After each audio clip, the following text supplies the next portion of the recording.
Welcome to the REI Agent, a holistic approach to life through real estate. I'm Mattias, an agent and investor. And I'm Erica, a licensed therapist. Join us as we interview guests that also strive to live bold and fulfilled lives through business and real estate investing. Tune in every week for interviews with real estate agents and investors. Ready to level up? Let's do it.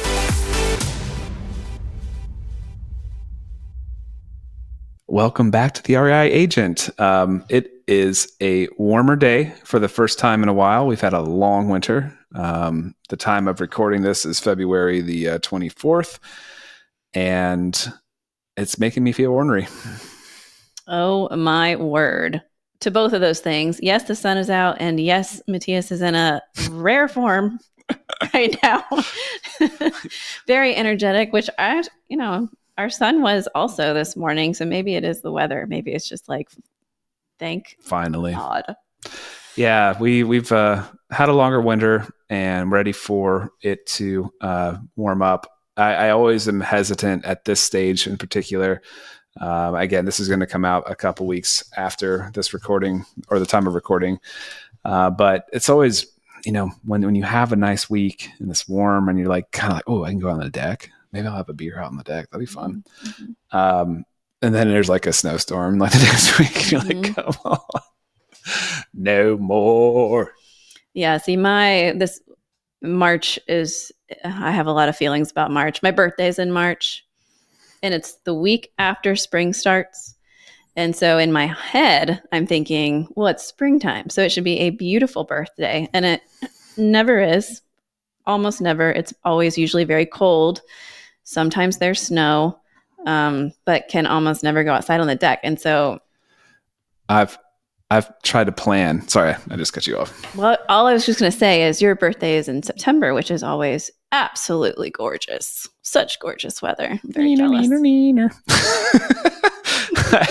What I was going to say is I've tried to plan multiple trips to the Dolly Sods to go backpacking with you on your birthday, and it's never a good time. So I stopped trying. Also, we have 3 kids, and that makes it hard. Yeah. You also took me to DC to go see the cherry blossoms. You hyped that one up. We were in the metro, hadn't seen anything yet. We were just getting to the National Monument area. And I was like, when we get up out of this metro, out of the ground, we're just gonna be pink everywhere. It's just gonna be this gorgeous scene. We go up. Nothing. It was brown. It was completely brown. So I guess all that to say, I don't have high expectations for March when this actually airs. I think it will be exactly the same weather. And I'm just soaking in the sunshine that we're getting this week as it comes, because I know it's not going to stay for another month or 2. Yeah. But let's enjoy it. So today we have Michelle on the podcast. Mm-hmm. She is a team leader over in New Jersey. Close to New York City.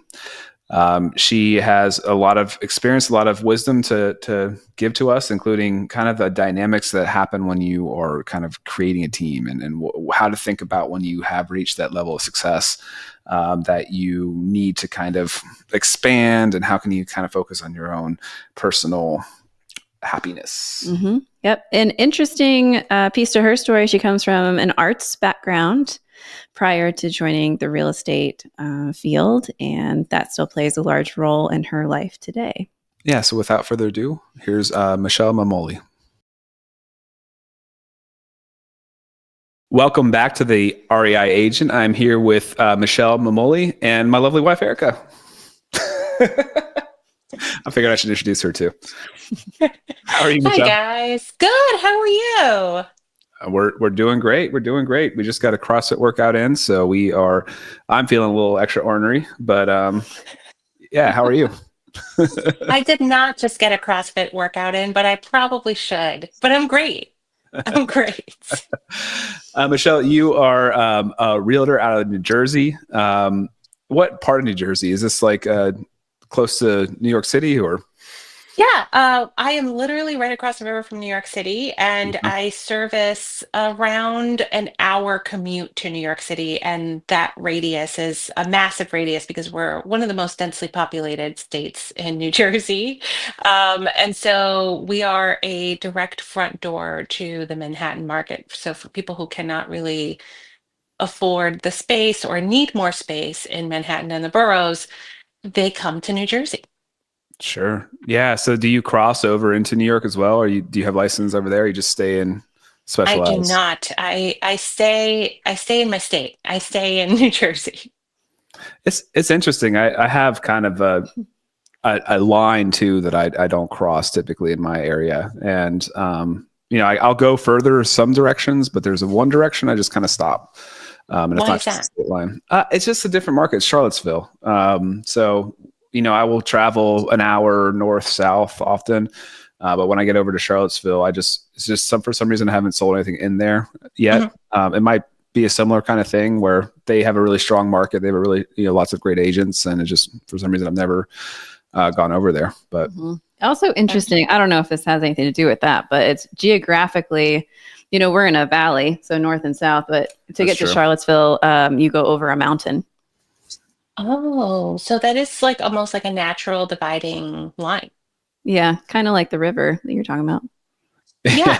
Yeah, except I'm physically not licensed in the state of New York. So, Yeah. that's true. yeah. I Yeah. mean, there's And the that way too. Yeah. it's interesting because every state has, you know this because you're real estate agents. Every state has different real estate requirements, real estate laws. Yeah. And in New Jersey, the way that a real estate transaction is conducted is completely opposite of how it is conducted in New Okay. York. Mm. So, sometimes you will see a lot of agents that are duly licensed in New York and New Jersey. And again, it's one of those things where I usually try to tell people like pick what you want to do and be really good at it, but you can't do both because you're talking about a lot of co-ops in New York City where Mm. they are, 100 to 200 page co-op packets and Oh, applications wow. and things like that. We don't really have that here. We have very few co-ops, if really a handful.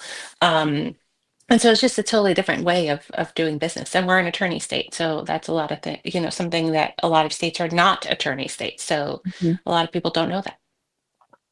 Yeah, we're not. Mhm. So that makes a ton of sense. I'm curious to know that in the DC area, I think a lot of people are like tri-licensed in the tri-state area. They're often selling in all the different areas where they meet. So I'm curious how that is for them. I'll have to get somebody like that on the podcast sometime. But anyway, Michelle, tell us about how you got started. How did you get into real estate? I kind of grew up in real estate, actually. My parents were immigrants. They were able to do the BRR method before anybody was talking about BRR. But basically, they would buy multifamily homes and we would live in them. And, purchase one using the equity, purchased another, et cetera, et cetera. So we would like manage these buildings ourselves as a family. I later got into the arts and just decided that, I kind of got real estate. Like I understood just like the vision of real estate and what it did for my family, and really got licensed in 2013 and have been full speed ahead ever since. Once I got my license, I was lucky enough to not really be able to have a full-time job other than real estate. So that's all I've been doing. Oh, that's awesome. Yeah, that's not normal. A lot of people will juggle a couple things there for a while, including me. I had we were doing the debt payoff thing at that time, and so we were juggling a couple jobs each for a few years. But yeah, so yeah, you mentioned that you started off as a solo agent and then you got into a team. Can you describe that a little bit for me? So I was at a couple different brokerages in my career. I'm now at Compass, but when I was at Keller Williams, I started a team and I also used to coach new agents.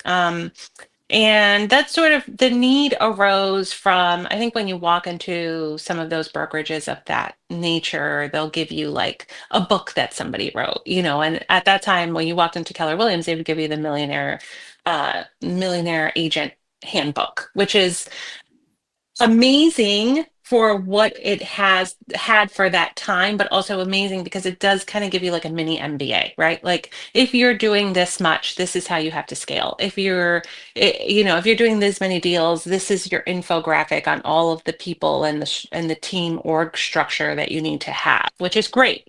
And I kind of took from that what I needed and, created this team. Um, Not a great fit. I think sometimes like you put people in certain positions and they're just not a great fit for that point in time. And maybe your leadership skills at that point in time are not fully developed enough, or you don't have enough time. I think that's one of the things that's really important to consider, time, because you are essentially the person at the top of that pyramid that is creating the lead structure for everybody else under you.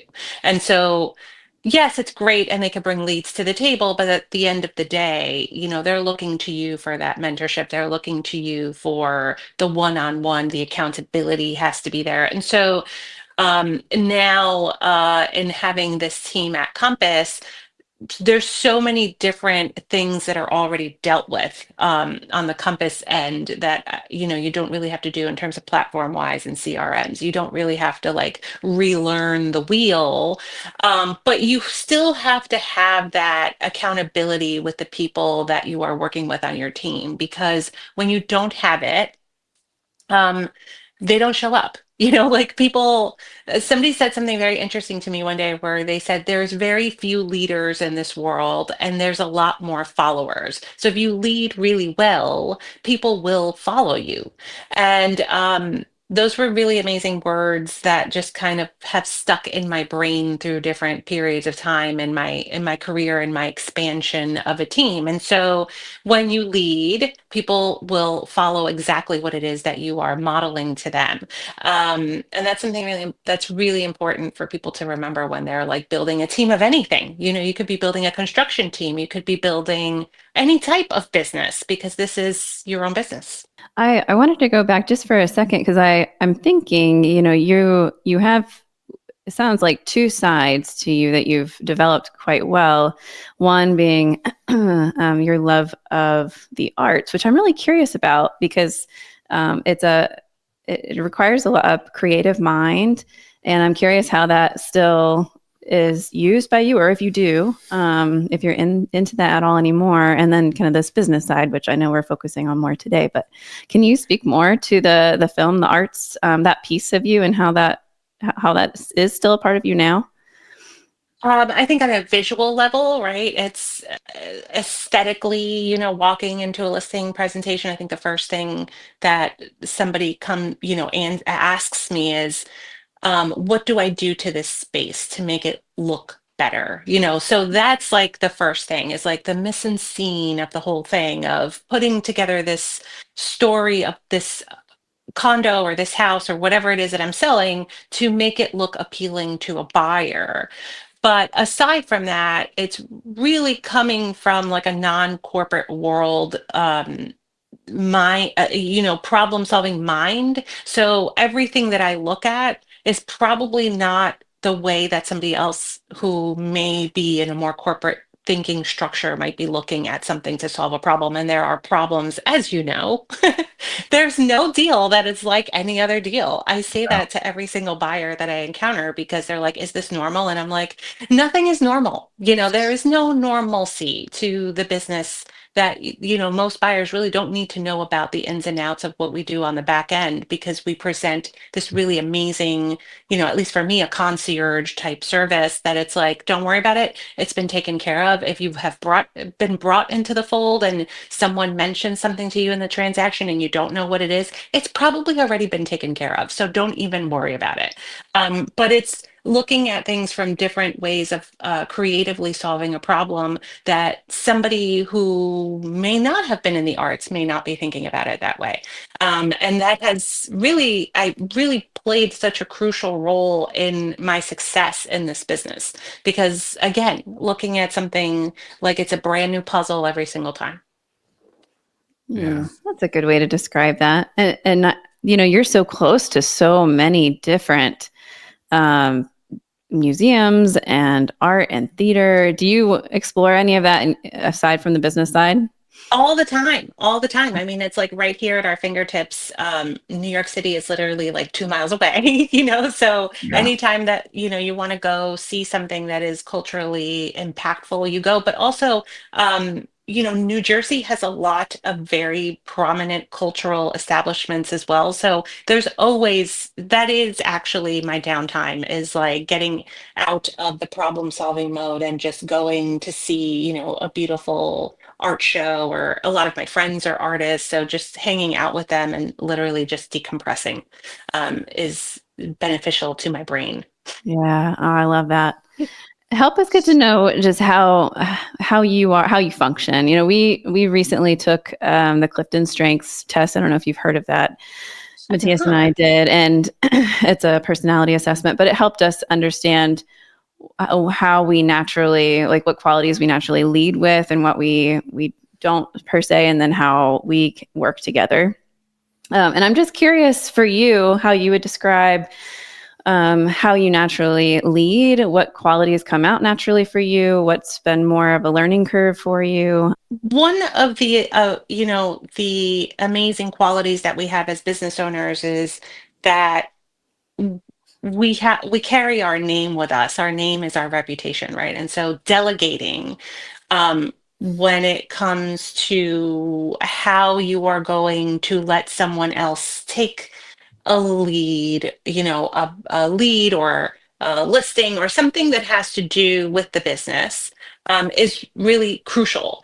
And it's something that I've had a really hard time doing in the past. And I'm starting to learn to let it go, because I have to believe, and the way that I like to train my agents is that they shadow me. They listen to my phone conversations. They listen to the buyer consultations. They come to listing appointments. They're seeing what I'm doing. They're listening to me talk. They understand my mission. They understand my vision for the future of the Mumoli Collective and how I do business, and I imbue that upon them. And so they take that with them and they follow through. And I can kind of tell when they're not. And when they're not, it's like, well, bouncing back on the accountability. So, although I have not taken this test that you've taken, I would love to learn more about it, because it could probably help me grow as a business owner as well. Um, but how I usually like to work is, essentially, I do like to work collaboratively. I mean, even when you're talking about bringing, the minute that you start talking to a buyer and you start to engage a buyer, you're constantly honing in on that initial consultation needs and wants list, right? Because there might be two parties that are looking at things. Two parties might have different ideas of what it is that they're talking about. So I bring it back, to, okay, let's go back to that list. Let's discuss again. It is a very collaborative environment when you're working with somebody. And leading, for me, I think, is like, I have a natural leadership quality, and sometimes that could come across as being very demanding.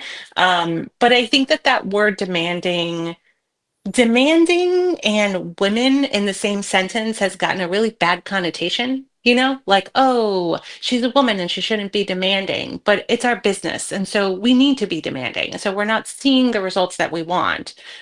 We need to demand better results. And if those results are not being given to us specifically by the people that we are, quote unquote, employing, Mm-hmm. then we need to, either they see themselves out, because naturally that's what happens, like fat just sort of floats up to the surface and then it sees itself out. Yeah. Or we request that they move on, or that they take on a different role if you really like them as a person, or maybe have some more mentorship time, to develop their skills. But any business owner is going to be demanding, because it's your name. Your name is on everything. Your name is your reputation. Your name is everything. I'm curious what kind of team structure you use. Do you have specialties like buyer agent, seller agent, that kind of stuff? I don't. I think naturally, if it's a newer agent is just going to automatically become a buyer's agent. Or, we Hmm. have a lot of tenants here as well. So a buyer agent or a tenant agent that's going to take leads out. I think that's just a natural progression of the business, and maybe even potentially incorporating like a showing agent status. Like all you're gonna do for these, 3 showings is you're going to go open a door. You're not going to discuss the property. They will discuss the property with me, and you will learn from that how to open a door, because believe it or not, a lot of people don't read showing instructions anymore. So that's step 1 of the elimination process. Did you read those showing remarks? I get like so many phone calls where people are like, I don't know what the code is. I can't see. And I'm like, did you read the showing instructions? I see you scheduled it, but did you read it? And then 5 seconds later, it's like, oh, okay. I get it. I saw it. It's true. That's true. Yeah, that's interesting. How did you pull this team together? How did you decide who you wanted in your team and what you wanted that to look like? I still am growing the team, and I'm still it's still going through people with a fine-tooth comb, because I think that, people are people, and people have personalities. And so you have to be flexible with the personality that you're working with. But it also, the person that you choose for the team, at least for me, has to be a person that really has a lot of willingness to learn consistently. Like I don't usually typically love people that talk too much, because if you're talking too much, you're not really listening. And so I'm still very particular with the people that I'm bringing on. And I'm always like training people on how to listen really well on the team, because it's really important that you're listening. Your whole existence in this business is listening to your client. They don't care about you. They don't care about your stories. They don't care about you. They don't care if you're driving a fancy car. They don't care what kind of clothes you're wearing. That whole reality TV show BS is non-existent in the real world.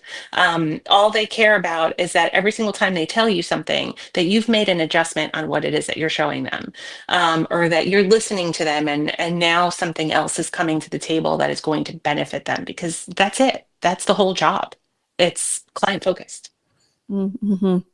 I was just thinking, we had, so going back to this Clifton Strengths test, we had Rosie Noel on the show. She's a personality coach specifically for Clifton Strengths. And one of the pieces that she did for us, and she does for teams, is she can pull the personality assessment from each individual person all together, so you can see the team's strengths and how balanced the team is, and their personalities mesh together, which I thought was so cool. That is really cool. Yeah. And her whole point too was, you don't want to ask somebody to do something that they don't naturally lead with. And so you want to focus what you're asking of someone to be what their strength is already. And that way, you use your team as efficiently as possible, which I thought was brilliant. That is so brilliant. I feel like I'm going to research that after this, because from the get-go, like, sometimes I'm not the greatest judge of character, so it's like, if they're a newer agent and they're coming on the team, it kind of like, I have to feel them out for what it is that their strengths are. And sometimes I can just, again, having that leadership quality, I'm like really pushing people to a limit that they're not really comfortable with. And it could be because they should be doing this strengths assessment. Mm-hmm. Yeah, it's interesting, and one of the people I'm bringing on my team was really familiar with it and really excited about it, and so that's one of the things that we're trying, is we're going to have everybody take that test. We haven't done anything yet as far as like group coaching, putting them all together, but it is really curious as to how different people lead with different strengths, and it's like I would guess from hearing you talk, you've talked like probably like you have some influence at one of the core strengths, and then also futuristic vision, like you have those attributes, I would guess, and those are great. And like Rosie herself, she was really high futuristic, and she said her husband was like, that was like his last one. And so like, she's like trying to like help him understand like where her mind is like, she now that she understands that that's like that big of a discrepancy, she has to tailor how she communicates to him so that they're kind of on the same page, more or less, which it's super fast. I love personality stuff in general, but this one is a really good one. That sounds really intriguing because that is essentially it's all about communication. And so understanding like where somebody is and how they are understanding you enables you to be able to communicate with them better, especially when, you're everyone's trying to go in one direction. If Yeah. somebody is thinking outside of that, now they're like the third wheel on that bus is like pulling it in another direction, and it can really ruin things. You know better than I. I mean, I'm just saying, like, I haven't really had a ton of experience with actually implementing this. It's all kind of theory at this point for me. But I know that like people often use DISC assessments Disc to kind was, yeah. quickly analyze maybe their clients as well. And I don't know, maybe if you got really familiar with the strengths, personalities, you'd be able to like kind of figure out what their core colors are. There's basically 4 different areas within all the different strengths. And that might help you also be able to kind of communicate with them more Yeah, I effectively. found that I do remember taking that, and when I was at Keller Williams giving agents that test, the way that the Keller Williams model of hiring somebody was like ridiculous. It was like 10 interviews before you Oh, hired them, and wow. it was like really extracting like the disc personality and like extracting like, but where do you see yourself in 3 months, where do you see yourself in 6 months, to like very specific concentrated whys. And I felt like that may not be for everybody. I think that Mm. like if you can just ping the personality and understand like the way that they think, that it would help you understand that person. And so that's probably better than going through like this whole disc analysis, because sometimes there's like crossover, right? Of like Yeah. sometimes it's the D and the C. Sometimes it's the I and the, and you're just Yeah. like, well, what if you're a little bit of all? Right. You could be. Yeah. Yeah. She mentioned back to the strength part. Rosie mentioned that sometimes somebody might not be high in a certain color, but they're strategic, and so they have a strategy for doing a thing. That if you looked at their strengths, you'd be like, they're probably terrible at this, but then they have a strategy for it that makes up for it. So it's really curious, and there's probably, you could probably spend tons of time trying to really, really understand it. And I enjoy it, but there's also business to be done. Yeah, yes, that's a whole like you need to hire like a full-time personality person for the team to, and Yeah. maybe that's an operations management role, right? For Yeah. somebody to be like suss this person out for how they're going to be able to work.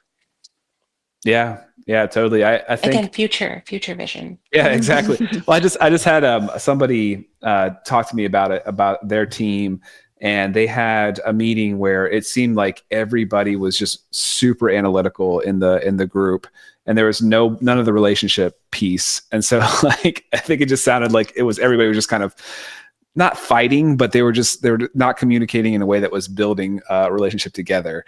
And I just thought that was something that she had mentioned. It's important often to have that relationship person in a team as well. And this is back to Rosie. She said that it was important to have that. And I was thinking that's probably one of the things they were missing at that meeting, was there was just everybody was analyzing numbers and fighting over it and not caring about Yeah, feelings. yeah, it's like you're just talking in like, ones and zeros to each other, and it's like it's just robots, like blah blah blah, That's that I just imagine just robots sitting at a table, just going like blah blah blah blah blah. And yeah, that because also this business is very personality Yeah. based, like your clientele is personality, like everything is about this relationship. And so you have to kind of be able to be a flexible personality because you're encountering all of these different types of people. Well, Michelle, we talked about a little bit of like kind of the left versus right brain earlier when we were talking about your business versus like artistic stuff. I think another parallel to that might be I think agents are often either personality agents or they are systems agents. Would you describe yourself as one or the other, or a hybrid? I have to be a hybrid because I am the team leader. So this I established the systems. I'm at Right. Compass because I was constantly looking for how can my business be better? How can I have systems that are provided to me that are going to make it easier for me to implement those systems instead of having like a thing here and a thing over there and this other app and this and trying to merge all of these things, which is super complicated.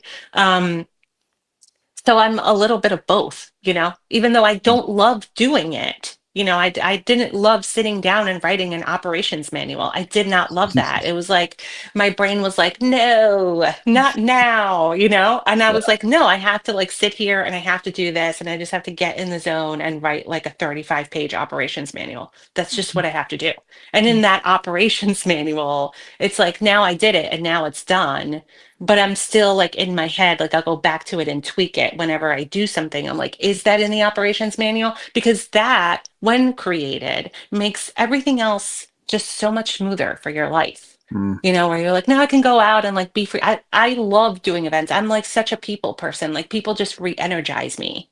Like just having this conversation with you is re-energizing me, Yeah. So I'm not really a systems person, but I think that when you run your own business, you have to learn to be.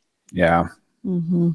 That's a really good example of how you set up something so that you can do the thing that you love the most Correct. more often rather than being bogged Correct. down.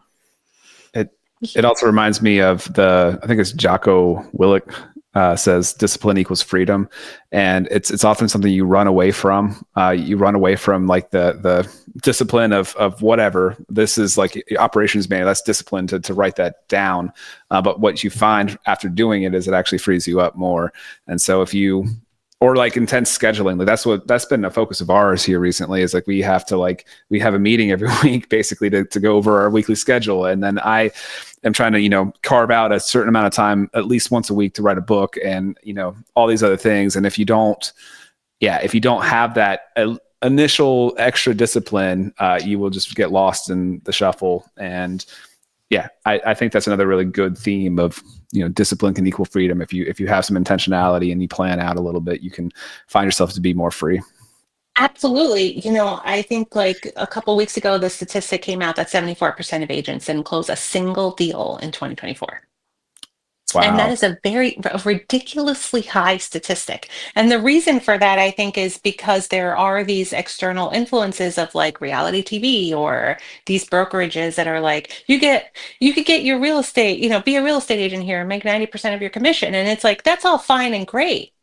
But are you learning the skills to be Right. a business owner? And those skills do require a massive amount of discipline. It doesn't come easy.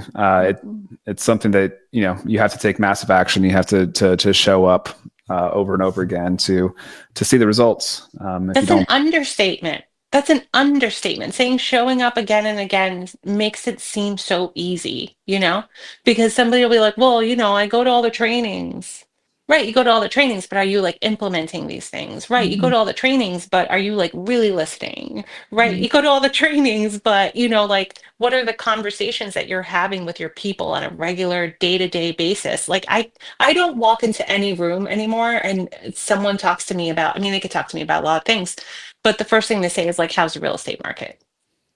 And that's what I tell to people. That's what I tell agents when they come into the team. It's like, who you know is who you know. I don't know who you know, but you should become the person that is their realtor, the person that they trust with information. That discipline piece, it seems like you learned that value and that practice from an early age in your childhood when your family was moving into these multifamily homes and managing that property together. It seems like that's a lot of work and took a lot of sacrifice too, I would imagine, just time.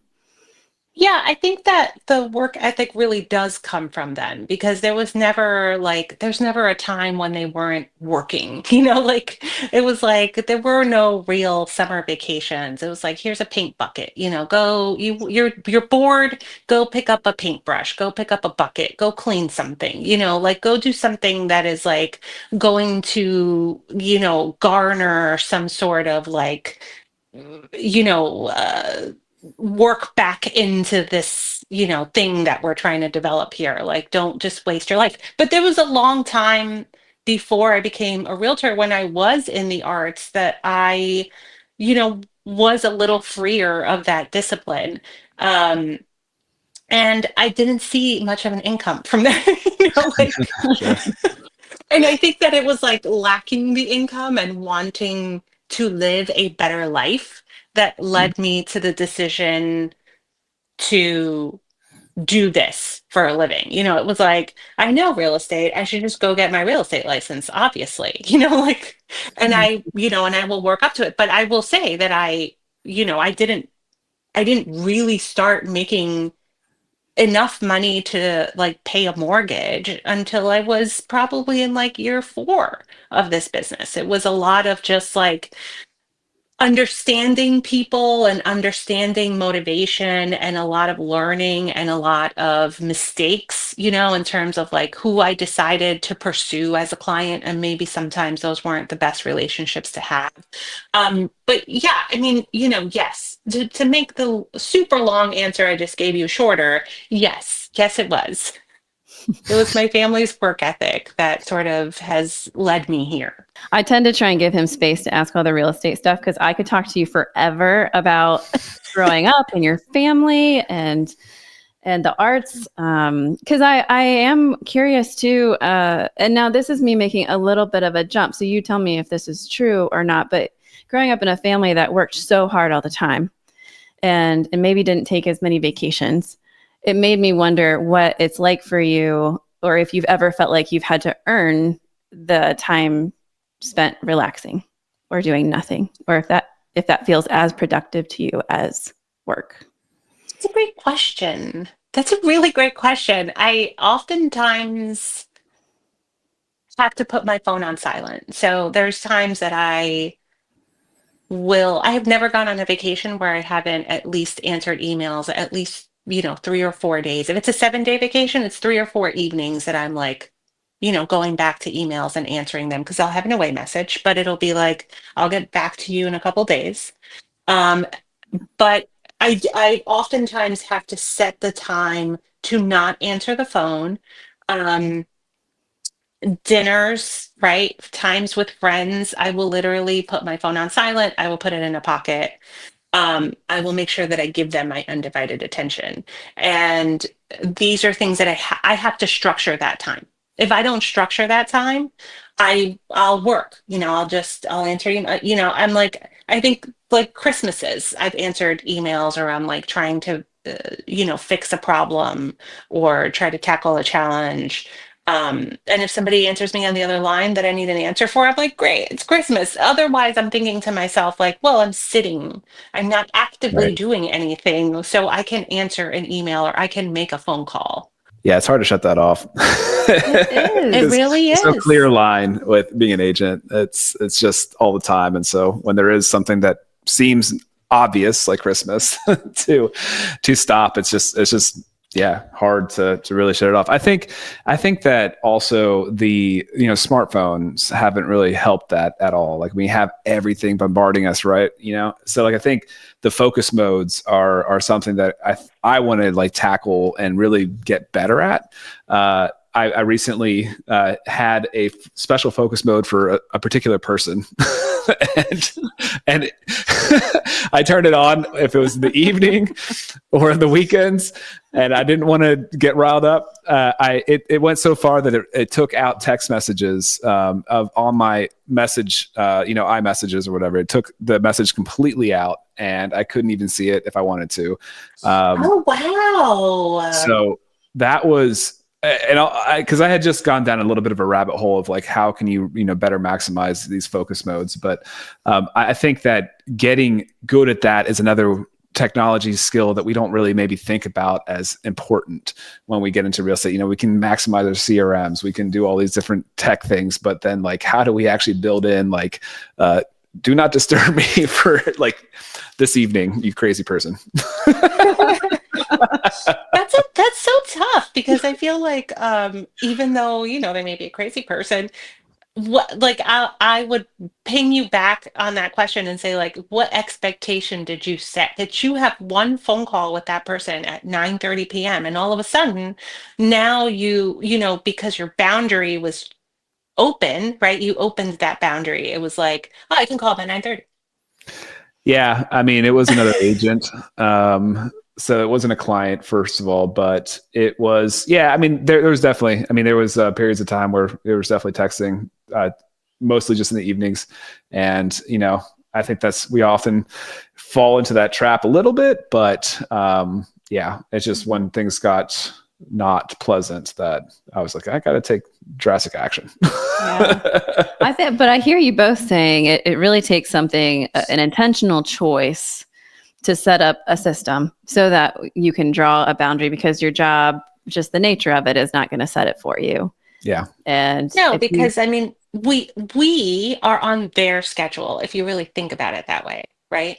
Because if somebody works from 9 to 5, when do they have time? Like, they can make the time, you know, if their job isn't really that demanding or whatever. But like, then if you look at our schedule, I use the word I'm on everybody else's schedule, because if they can only see things on a Sunday, if they work 6 days a week, if they work till 5, you know, like, now you're like, you have to figure out how to balance that focus time that you need so desperately with the time that they have available, that you need them to be available, because they are essentially your income source.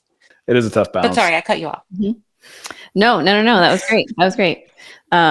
It's funny, you know, it's like a double-edged sword, maybe, because, you know, you're on your clients' schedules and you need to be available to them. And then there's also the people in your personal life that are so important to you, and the relationships you want to prioritize. Yes. And how do you appear to be as accessible as possible while also being present to the people close to you in a way that they feel it?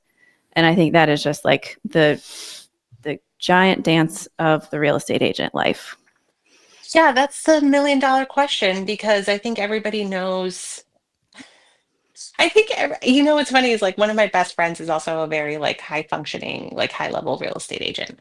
And I think everyone in our lives sort of feels the same way about us, where it's like, if we're stepping away from a situation, don't bother us, because we're making a phone call. It's not like we're taking alone time. We're taking a phone call, we're answering an email. But if we're there, then we'll try to be there as present as we possibly can. It's a weird, but that is, again, I feel like that is the plight of, like, a small business owner. Yeah. You know? Yeah, absolutely. And, you know, hopefully getting systems and people in place as a team, et cetera, can help alleviate that a little bit. I'm sure there's other things that come up because of that, but yeah, the goal being that you can prioritize more and more. I feel like that should be the goal of everybody when they're in business, is that they should be able to prioritize what they want and need for themselves more and more as they go, without sacrificing service, without sacrificing business. And that would be a goal of mine for sure. Mm-hmm.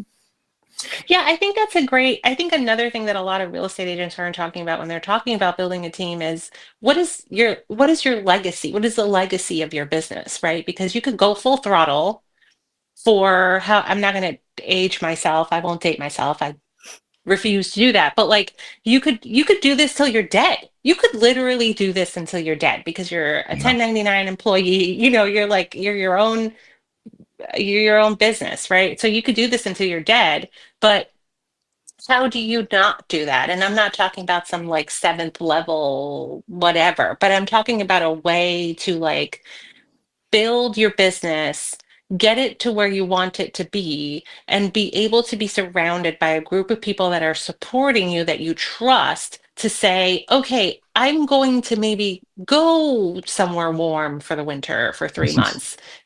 You know, how are you going to leverage that? It's not just giving it to whomever. It's really building the team, trusting them, you know, and saying, I may move for a year. I may want to travel for a year. I'm still going to, the brand is still there. The name is still there. I still may be working on some capacity on, like, those touches or those conversations, but somebody else is taking the ball and really is on the ground running it. So, like, that's something that I don't even think, I can't have that conversation with a lot of real estate agents, because they're not really thinking about it.